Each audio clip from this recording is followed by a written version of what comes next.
thanks, Ty, for pulling this together.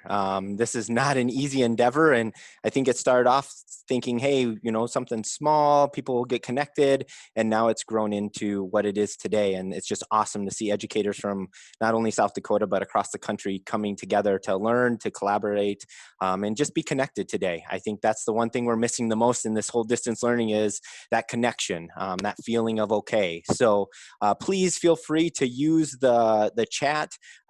Both Julie Erickson and Julie Mathieson will kind of monitor that.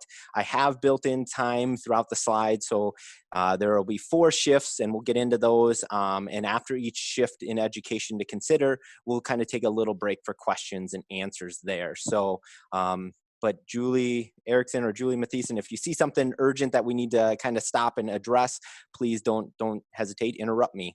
But you're in the session of who's doing the work.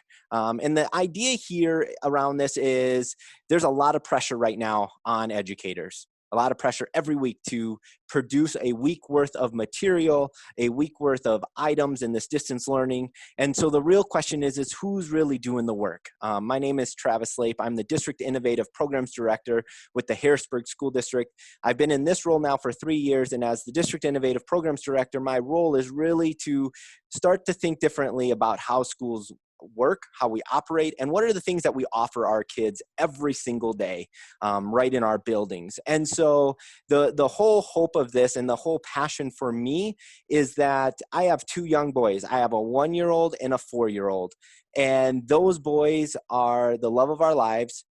They are energy. They wake up at 6:30 every single day, no matter what day it is. And they're ready to go from start to finish. From 6:30 till 7:30, 8 o'clock, they are go, go, go. But I hope today, if anything, you can walk away feeling encouraged, feeling challenged to look at one of these 4 shifts that we will talk about today. But as we get started here, I kind of wanted to just kind of see where people were checking in from. So thanks for doing that. You can kind of see the areas in the map there of who's checking in and what we're seeing. Throughout the day, throughout this workshop, we will use Poll Everywhere. And so that will help me be interactive with you as well as keeping you engaged with it. Just some standard operating procedures for today. Put your questions in the chat. The team will keep an eye on that for me and keep me on pace. We'll take breaks throughout to answer questions, to talk about maybe a little bit of what we've done. There is over 600 of you in this session, which is incredible. But to have everybody unmute and talk is going to be very difficult. So we will keep you muted. We just ask that you use the chat feature of our call so that we can kind of get an answer to you based on that. I will put more resources in our document once I kind of get a feel of what direction we're going with this. There's a ton of things I could put there, but I want it to be meaningful and purposeful as well. So real quick, if you can pull out the web browser that you were at, some of you have already done it, which is awesome. But what age level do you teach?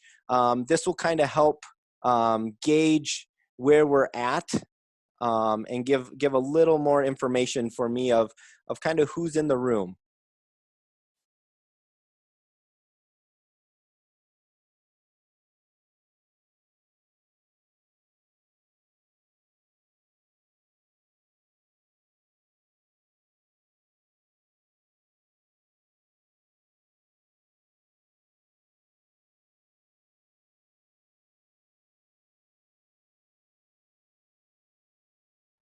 Let those keep going here just a little bit.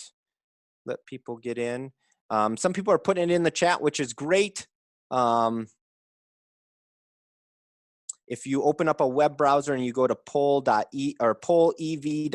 and then /TravisLape728, it will also document your responses there for me, and I can kind of see it live on what we're doing. Let that keep going just a couple more minutes, and then we'll jump into where we're at for today.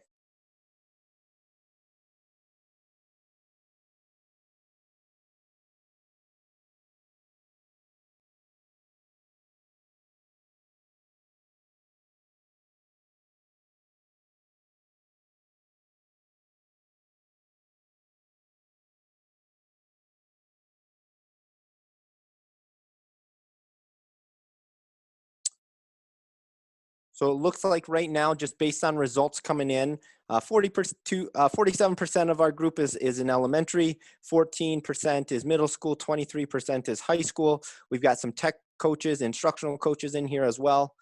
We've got 6 administrators that have just filled out from the poll. So that's kind of my live update, but we'll get started. Throughout the session, I just encourage you to tweet, to share, to get social. So anything that stands out to you, you feel free to take pictures of my slides. It's being recorded, but I also give you permission to tweet out pictures from slides that stand out to you, and tweet that out, and share that with others that maybe aren't attending the virtual conference today. So really this idea of who's doing the work really for me personally comes around 4 shifts in learning. One is compliance to learner agency, standardization to personalization, product to learning processes, and delivering content to authentic application.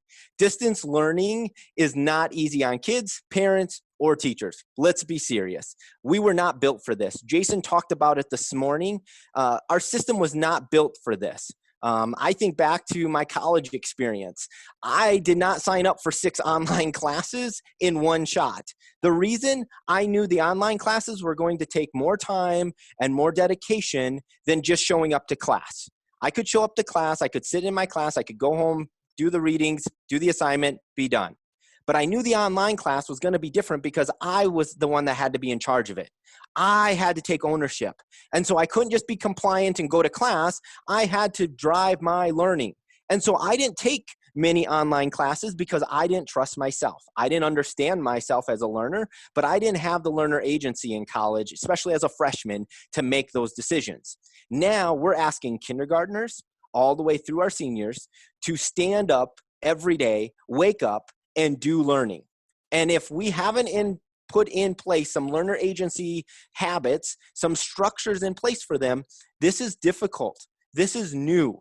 And so when we think about today, we're going to go through these four points in shifts in learning, but understand that you can't do all 4 at the same time. And I don't recommend doing all 4 at the same time. I recommend thinking back and saying, hey, I do this fairly well, but maybe I can get better here. And think about one thing you can take away from this session that will really focus on here. First and foremost, I just want to make sure I take a minute and I thank you. I thank you for doing something that was never explained, given tools to be successful in this type of environment. Our teacher prep programs did not prepare us for distance learning like we are being expected to do right now. So please, just like that first part of the song, that it's going to be okay. It really is. If anything you walk away, maybe that's the thing you walk away with, is that tune in your head of it's going to be okay. It really is. We will figure this out. We will be back at some point. I try not to say we'll be back to normal because I don't feel that we'll ever be here. But something's gonna change. Some shifts are gonna happen, and it's gonna be incredible teachers like yourself that are going to help lead that. So I have no doubt in my mind that every educator is trying their best. They are trying their best every day, but so many things are working against us. And so today I hope that we can dig into these 4 shifts and really talk about what does this look like. So you can either go back to the web address that you were at, pollev.com/Travis Lape 728, or you can use your phone and text Travis Lape 728 to that number 22333. And the question I have for you to answer is, to be successful in the future, our learners must be able to do what? And this is going to generate a word cloud for us. And I'm going to give us 3 minutes here to do that.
All right. So when we look at this, I want to make sure, hold on. I lost all my controls here. There we go. When we look at this, this is the largest word cloud I've ever done as well. Flexible, adapt, learning, problem solving, I'm guessing, motivated, themselves, persevere, technology. And so when we think about those things, if that's the success in the future, if that's what we want our learners to be able to do, what is our current system and structures doing to support that? So when we think about this, we have to think about it from the lens. Travis, this is Julie Mathieson. A few people are asking about seeing the word cloud. I'm wondering if you're able to put that on the screen. Thank you. Yes. So when I share, let's try this again. Let me just stop sharing real quick. Reshare.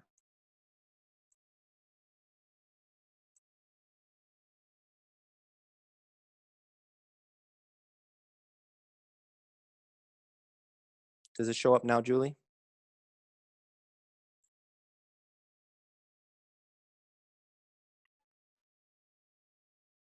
It does not, Travis. Okay, here's what I'm going to do then.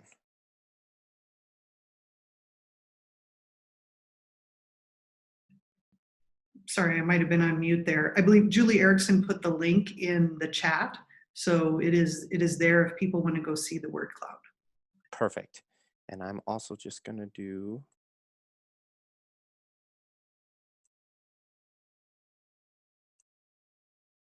there you go. Thanks for being flexible with me. You should see it. Yep, you bet. I can see it now. Okay, thank you, Travis. Perfect. All right, so there are the terms of what our group has shared of to be successful in the future, our learners must be able to, and then you filled in the blanks and put those things in. And I think those are powerful things. And when I do this workshop for schools and with teachers, these are the words that come out all the time. Flexible, adapt, learning, problem solvers, technology, motivation, problem solving skills, critical thinking. But then we think about our current structures in our schools and the things that we are always asking of our kids. Do we always hit these things? Or does sometimes what I refer to as weight-bearing walls or structures that just kind of hold us back, can we get to this area? And sometimes in our school, because of our design of school and what a day looks like and all of that, these things become then second stage because the primary things then end up taking over. And so we can't really be flexible with this because we have to have these assessments and we have this coming up here and we can't adapt because we've always done it this way. And so hopefully today you will be encouraged to really dig into what does this look like. When we think about the learners, when they complete an assignment, how many of them want to go back and make it better? And what I've heard over and over right now from a lot of our middle school, high school staff is that our kids, they're getting feedback more than ever before, but they're not wanting to go and adjust that feedback or make that feedback and make their assignment better. The challenge I always have is when we put a grade on top of a page or we put the final piece on it, the feedback doesn't really matter because I may have spent 3 days busting my tail writing the paper and now you gave me a C or a B. Well, you know what? That's 3 days. I'm not going to go back and fix the errors. Where our language has to change, our ideas have to change. We really have to think differently about how are we providing that feedback, that authentic feedback for our kids. Now, again, in distance learning, that's off the table because that is completely another animal. But when our kids are back, what does that look like in our classrooms? Maybe we're not giving as many grades out right away. Maybe it is quality feedback and getting them to problem solve and think flexibly through that. So our shift number one is compliance versus learner agency. So compliance is what we know. That's what I know of school.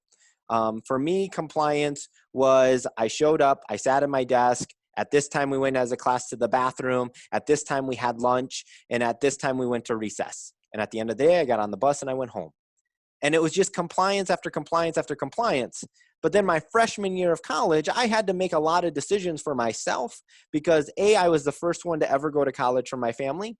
B, I was away from my family and the professors were not telling me, hey, you need to be at this 8 a.m. class. I found out very quickly why I needed to be there, but I didn't make good choices right away. And so how can we instill learner agency in our kids that they drive their learning, they own their learning, and they really start to want to be a part of the process rather than the process just dictating to them? So when we dig into shift number one, I have to relate it back to my 4-year-old boy. And the idea that when they're younger, they are fearless. They will do anything. And they won't even process it. I mean, he'll jump off things that I'm like, if you would think about that, you probably wouldn't do it. Or this is what his Lego table looks like. I'm not a type A person, so that doesn't stress me out. But for some people, that would stress them out if they had Legos all over. What I have loved from this is that these are the creations that come from that messiness. And if anything, I hope you take that learning is messy. Learning is messy, and when kids are driving their learning, it's going to look messy. But the pictures and the images that show there, his creativity, his ideas, they came out. And so the quote here by David is the brain that does the work is the brain that does the learning. So when you think about your classroom and you think about the questions you ask, the first thing I ask is, have you ever recorded yourself a lesson and watched yourself teach one lesson videotaped? And how long did you talk versus your kids talk? How many questions did you ask versus they ask? And it's not to make you feel bad. It's to reflect and be in that reflective mindset of, okay, the brain that does the work is the brain that does the learning. If my brain is doing all the work, then my brain is the one learning and my kids are sitting there waiting for something. His brain has to work here. I don't have them in sizes. I don't have them in colors. He has a Lego table that's totally a disaster all the time, but he will walk up there and in a matter of 10, 15 minutes, he will come to me and say, Dad, this is what I made. And he'll tell me everything about it. And so really my hope for today is if we're going to get from compliance to learner agency, we have to be okay with messy. Messy is going to drive the learning for us. And I believe it focuses on these 3 areas: self-efficacy, self-agency, and self-direction. So to move from compliance to learner agency, these are the 3 areas. We have to have learners understand what self-efficacy is, what self-agency is, and what self-direction is. So let's think about it. Self-efficacy is really just to believe in their ability to succeed in certain situations or accomplish specific tasks. We've all had those learners who really struggle in math. And it's not because they struggle in math because they don't understand it. They struggle because sometimes they're just They're perfectionists. They want it to be perfect. They don't want to fail. Or they're a writer and they can't write because their handwriting isn't what they want. They have to believe in themselves before we can get to learner agency. Because if they don't believe in themselves, they can't make choices for themselves. They can't drive their learning. So self-efficacy is just that basic understanding of to believe in their ability to succeed in certain situations to accomplish specific tasks. Self-agency is to understand how to make intentional, informed learning decisions. You're probably sitting there going, no way, my 2nd graders cannot do this. They do not understand intentional and informed learning decisions. They can't do it. I'm here to tell you they can. But we got to take time. We have to provide some structures that support them. And through those structures that support them, they can start to drive their learning, which then leads to that self-direction, the freedom to make their own effective and informed learning decisions. I am telling you from experiences, we can have 7 to 11-year-olds working together and supporting each other and they can drive their learning. But it starts with them believing in themselves, understanding that they have control of their learning, and then they're driving in that structure. So again, it's putting pieces in place to support them and help them through that shift of compliance, rather than waiting for me to always tell them what is next and what they need to do, to them now coming to me and articulating, Mr. Lape, this is what I need for my learning today. How can I get that? So again, it doesn't happen on the first week of school. It doesn't happen 2 months into school. It will start to happen 4 and 5 months if you stay the course of building that self-efficacy, the belief in themselves, that self-agency, then leads to that self-direction. That's the 3 steps to move from compliance to learner agency. Here's what I want you to do. I want you to look at these habits of mind, and I want you to think about which habits of mind do you already practice, which ones do you need further development, and are there any you tend to abandon in moments of crisis? So I'm going to give you a little time here, probably not the full 5 minutes, but think about those and write down. You don't have to write down the names, maybe just write down the numbers that correspond with the names. But which habits of mind do you already practice? Which ones do you need further development? And then are there any you tend to abandon in moments of crisis? We're going to share those out after the time here.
Travis, Yes, we're getting in some comments that your slide is blurry. I see that. It's Monday morning, people. Let's see if I X out a full version and see if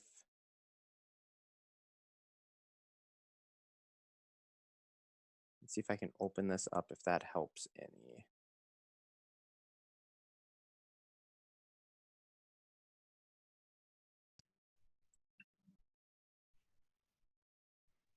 Did that help any? And it might be. No, it isn't. Okay. Shoot. Well, let's see if I can quickly pull up a. Well, I do know, Travis, if people want to look, because there are, I think, 16 of them there, if people want to look more closely later, we can can drop. Put those in your resources. For sure. And we can Yes. have you add those links. So. Yep. Perfect.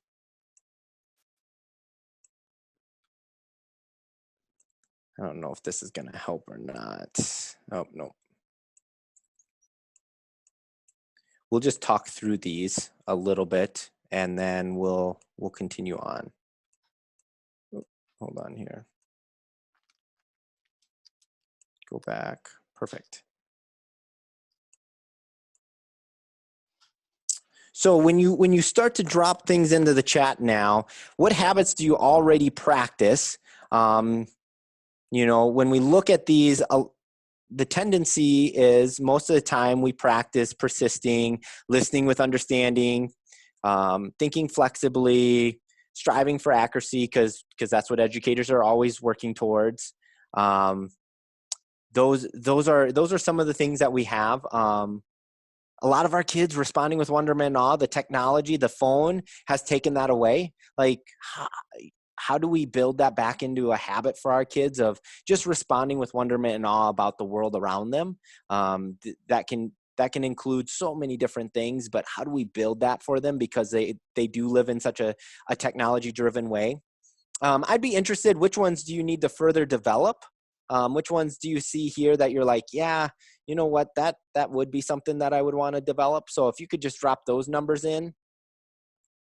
Taking responsible risks, questioning and problem posing, 3 and 8, applying knowledge to new situations. And then in the heat of the moment, when crisis arises, which ones do you abandon?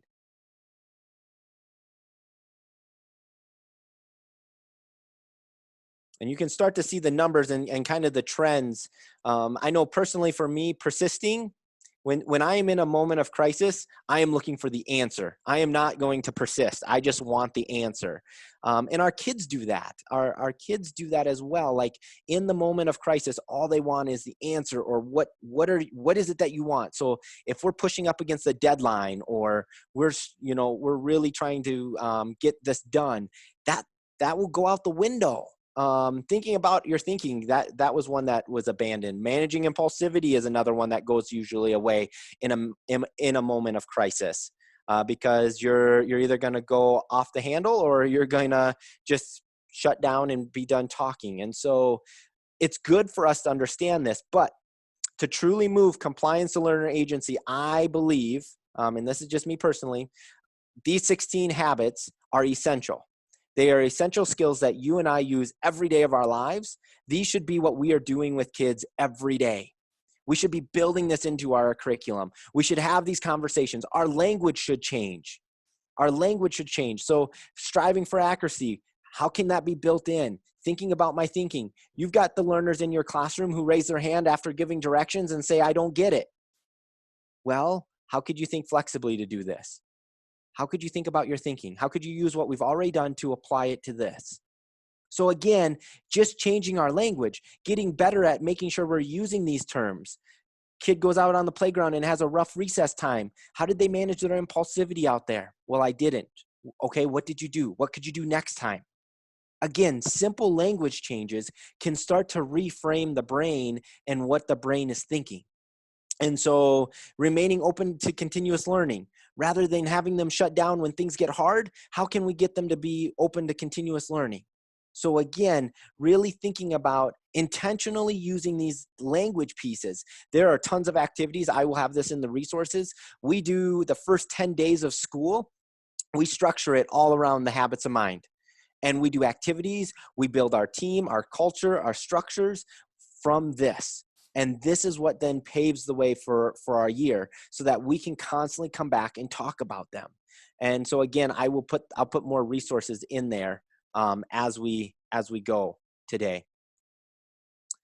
This is just a video. I'm actually going to skip the video, but I'll put the video in the resources. It really talks about our language. It gives one scenario where the educators were not purposeful with their language and the response that kids gave, versus then they were really positive and really thought about their language and what the kids did there.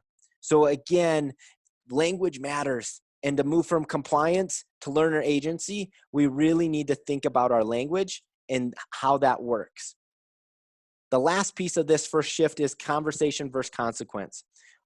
Are you doing what's best for your learning? Rather than, hey, stop touching Johnny, are you doing what's best for your learning should be the question we ask. Or how did you manage your impulsivity here? How did you strive for accuracy on this assignment? Are you thinking flexibly on this? These are the things, if we really want to get learners to drive their learning, to have that self-efficacy, self-agency, to lead to self-direction, conversations versus consequences have to happen. Now, I'm not saying there doesn't need to be consequences, but before there's a consequence, there's got to be a conversation that gets them to reflect on the 16 habits of mind. And these then can drive that for us. That helps really drive what they're thinking. So I just want to take just a brief few minutes here. If there have been any questions that have popped up in the chat around this first shift of learner compliance to learner agency. Somebody asked if I'll put the way to start the school year with those activities. Yes, I will put a link in the resources after the call here today, and I'll give you calendars. Basically, every day is mapped out with activities, and you can pick and choose what works for you and what you would like. What if kids don't care about what they're learning? Yeah, that happens. And the thing that I really encourage you to think about is how to connect that, how to find out what is their interest. There are going to be things, it's a life skill. We do things we do not enjoy, but we also get to do things we really do enjoy. So how do we finagle that, and how do we work with that learner to understand what is their interest, and then really build that essential skills with them of, okay, you're going to have to persist. This is something you don't like, but you're going to have to persist through this, because in life, I have to do things, and give them a real example of something you have to persist through every time you get told to do it. Then connect with them, find out what they are liking. What do they want? Do you start with the 10 days each year or add the kindergarten classes? Yes, no, you have to do it every year. And I know it feels redundant, and things will pick up, and you can change games and activities. But if you are intentional on building that learner agency, it's super important that you spend those first 10 days, not only on habits of mind, but building their self-efficacy, building their self-agency so that they can be self-directed. That's super important.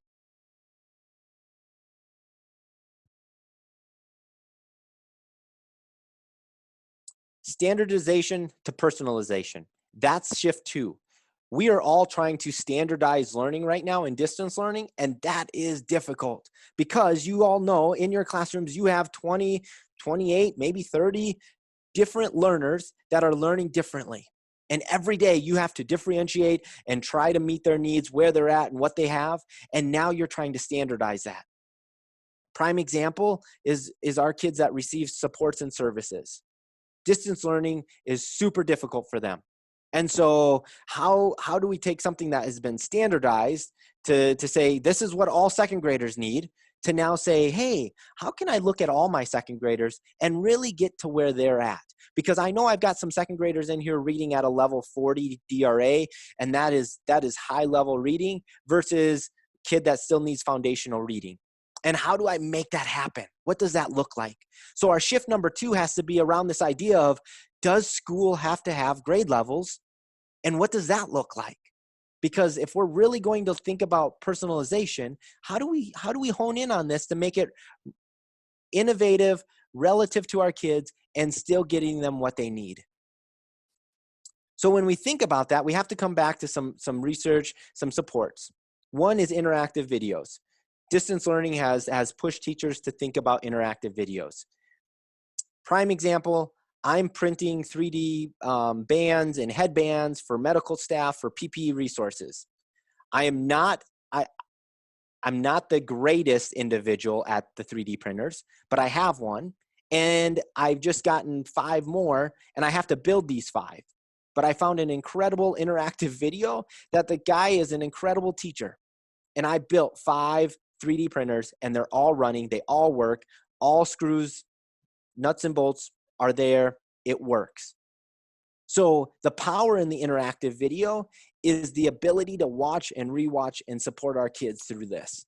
So not only can you use this in distance learning, but you can now use it when you're in your classroom, when you come back to school. Use it as a station rotation. Have a time where they can watch you teach something for them. They can rewind and watch it again, but then give you one-on-one time or 1-on-5 in a small group where now you can really dive into their learning for them. So again, leveraging some things that we know really can get on this. Questioning, Socratic seminars, getting kids to drive their questioning. It is super powerful when I walk into a learning studio and I see kids sitting in a circle asking quality questions to each other. Now that doesn't happen overnight. It takes intentional planning on a quality teacher to say, this is what we need to build for. Direct instruction. There is still time where you can still give direct instruction and it's going to still meet the needs of your kids. But what does that look like? Peer tutoring, concept mapping, self-assessment. Look at that. Self-assessment, getting kids to understand their own learning. If they can self-assess and say, this is what I need, this is what I don't, this is what I already know. If we can get them to authentically self-assess and have conversations with us, we can engage them differently in their learning. Again, it comes back to that compliance versus learner agency.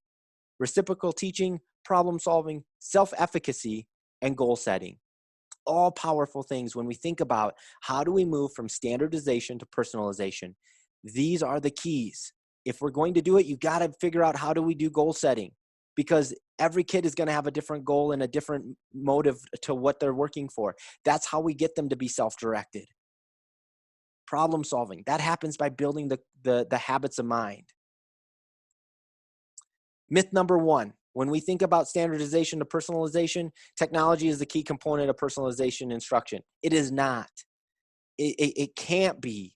Too many schools that do say they do personalization, they may use technology. They may buy adaptive softwares and kids sit on devices for 20, 30 minutes a day and all of this stuff. But that's not personalization. Personalization is finding out what are your kids' interests? How are we going to connect learning to them? And then how do we get them to drive it? So technology is not the key component. You can do personalization without technology. It's going to take a different structure, but you can. Myth number two, learners are predominantly doing independent work. That's not true either, because we know the power in collaboration. We know the power in asking questions. They've got to have time together. But then there is time for them to have independent time that they need to work on their goals and what they need. So it's, again, balancing that so that it's not just them always being in groups, but it also is them collaborating and working together. So the question I have for you, and the question I still have not been able to get an answer to, is what makes a third grader a fourth grader? They're all here for 175, 180 days. They've all done the same grade level curriculum. But what makes them that? Now I'm seeing on Twitter, everybody's concerned about, oh, is the third grader going to be a fourth grader next year? Or is the fourth grader going to be ready for fifth grade? This is why grade levels are so outdated. We need to shift this, because why not our kids just come back to us in the fall when we come back and we pick up where they're at and we start to close the gaps and we start to support them rather than putting them in another fourth grade content. Maybe they're ready for fourth grade math and maybe they aren't ready for fourth grade reading yet. How do we support that? Well, again, that's bringing the team together. In our environments, we've broken down that grade level wall in some of our schools. We have second through fifth graders all in a cohort, one grade level of everything, and they share the same 4 teachers, and they move to learning studios based on what they need. Again, we call our classrooms learning studios because we don't want them to identify with their grade level. We don't want them to identify a teacher with a grade level. It's about their learning. And so when we think about that, we've got to think about what makes them a third grader or a fourth grader. Travis, I'm just giving you a little heads up. We've got about 8 minutes left, but I don't want to interrupt. You're making wonderful points, so I didn't want to interrupt you, but just giving you a little heads up. Thank you. So really, we got to think about that shift. What does that look like? And then the final myth here is personalized learning is basically learners moving at their own pace. That's not true either. Learners are moving at a pace that's relative to them, but they don't get to determine that. And we've got to use models and structures like this. These are the structures that we have to put in place to get learners to drive their learning. There's time for seminars or direct instruction. There's time for coaching sessions, conferences. But then there's time for them to support their learning and create the evidence of learning, which really moves into the next shift. So really, to move in shift number 2, we have to think about these 4 circles of personalization: targeted instruction, learner agency, flexible tools and spaces, and data-driven. And the data-driven is just looking at every child as who they are, and how are we going to support them? We'll come back to questions as we shift here. Shift 3 is very simple: product to learning process. If we can shift from having kids worry about what is the product you want me to do and really focus on the learning process, the product's going to happen. It might not be neat, it might not look great, but what's more important? The learning process. How did I get here? How did I arrive to this point? Again, that very first picture I showed of my 4-year-old Lego table, the messiness of that. But then it came out. And the learning process is what then developed that product. So again, we've got to flip our models: the product model of teacher control versus content. With teacher control, we plan, we intervene, we behavioral language, precise assessment structures, choice through electives, and plan by the teacher. Again, who's doing the work? The teacher. The process model is a little different. It's about learning activities, more student choice, environment, social and life skills. Again, those habits of mind. When we think about how do we build those in the process model, that's what we get. That's the learning process versus the product model of these are the steps in which we're going to do. Shift number 4, delivering content to authentic application.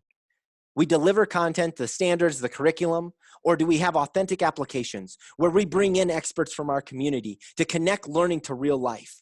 How does that look? What does that look like for them? So that they see a purpose in their learning. We have the ability with technology to bring people into our classrooms like we've never had before. And so when we're back in school, how do we bring those experts in? Maybe we don't have a vet in our community. But can we get a vet from Sioux Falls or a vet from Rapid City or a vet from somewhere, a zoo, to do a Skype session with our kids or a Zoom session with our kids and talk about the learning that they had to do? You could. And so delivering content is one thing, but if we're really going to get to that self-driven, that self-direction piece of this, that authentic application, their work needs to mean something. When I publish something, it means something. When I make a video, it means something. It's not just me turning it into you. So really, high school-wise, how do we get our kids to have authentic applications? When they do a math problem, how do we get them to design a container for a business and do all the math formulas to design this container based on what the business is requesting, and then bring in business leaders to see if the packaging really would make sense for their shipping? Again, it's thinking outside the box of, rather than just delivering this content, how can my kids actually connect and share their learning to an authentic audience rather than just me? Because whenever we do something for somebody else, we put the time and the effort in to make it meaningful. These are just 2 examples of authentic applications that our kids have done. The top one is a video of a mystery scene that 2nd graders put together.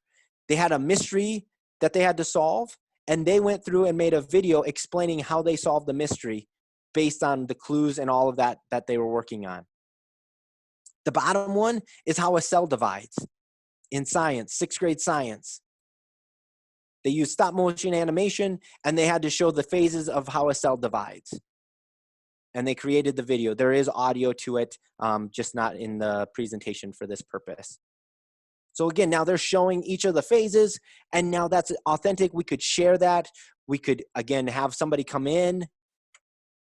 Again, meaningful work for authentic applications. So how do we do this? We have to do it in this form. First, that self-efficacy. We have to believe all learners can learn. You got into education because of that. The second phase of this is the instructional practices. What research shows that have the best instructional practices that mean that we will get the largest effect on learning? The next phase is the structure. How do we break down the structure of grade levels? How do we break down the structure of just all of my kids having one lesson every day? What does that structure look like? How can I go back to my classroom and do that differently? And then the final piece is the tool. And you can see purposely I did not put technology. This is not technology. The tool could be curriculum. The tool could be a project. The tool could be technology, but it doesn't have to be. So when you think about shifting change in your classroom for next year, don't start with a tool and don't start with structures. First, start at the base of the pyramid. Believe that all learners can learn. What are the instructional practices that you want in your classroom to make sure you use every week, every day? Then use that to leverage, okay, how do I get that structure so that I can meet with every kid? I can hone in on this. I can use this data to help here. And then what are the tools that will lead that for there? So again, I want to leave you with this. Who's doing the work in your classroom? How can you shift that work from you to them? And from them, what I mean is pushing them to be learner agency, personalization. The learning process is more important than the product. And then the final thing is the authentic application. What you'll find with step 3 is that because of the learning process becomes such a focus, the product becomes better. And you've all had it where you've done a project and the project is not very good and you're frustrated. But that's because you planned it all out. You had it in your head. This is what this project's going to look like. And at the end of the day, they didn't meet those expectations. You were disappointed because of all the time you spent outside of class getting it ready to make it the best. If we focus on the learning process, the product will get better because the authentic audience is what leverages that and moves that. So again, if you need something, I'm on Twitter. You can shoot me an email. I would love to help connect and work with you, whatever that may be. But again, thank you for what you're doing every day right now for kids, for families. Remember, the most important thing throughout all of this distance learning is the relationships. We will be better off next fall when we're back together with our kids if we build on the strong relationships with our kids. So less is more, like Jason said right now, but really, I hope you take something from this of who's doing the work to think about for next year. You can't do much right now in the distance learning environment, but next fall when we're back with our kids, what can you start to shift in your classroom? Thanks so much.